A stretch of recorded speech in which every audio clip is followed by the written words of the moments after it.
मेरे होठ जो खुले तो तेरा नाम आवे, पहला तेरी याद फिर राम आवे। मेरे होठ जो खुले तो तेरा नाम आवे, पहला तेरी याद फिर राम आवे। मन ने मेरा तन मेरी जिंदगी बना दी, मेरी जिंदगी किते ते तेरे काम आवे। तू ना जो कवे तो मेरी ना से, हाँ जो कवे तो मेरी हाँ से, जिसकी मैं बात कोई टाल को नहीं सकता वा और कोई कौन मेरी माँ से। मेरी माँ मेरा रब, मेरी माँ मेरा राम, मेरी माँ मेरा शहर, मेरी माँ मेरा गाम। माँ ते हुई थी शुरुआत मेरे शब्दा की, माँ पे आ जाएगा पूर्ण विराम।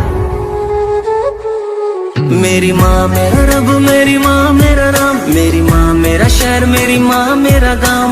माँ ते हुई थी शुरुआत मेरे शब्दा की, माँ पे आ जाएगा पूर्ण विराम। मेरी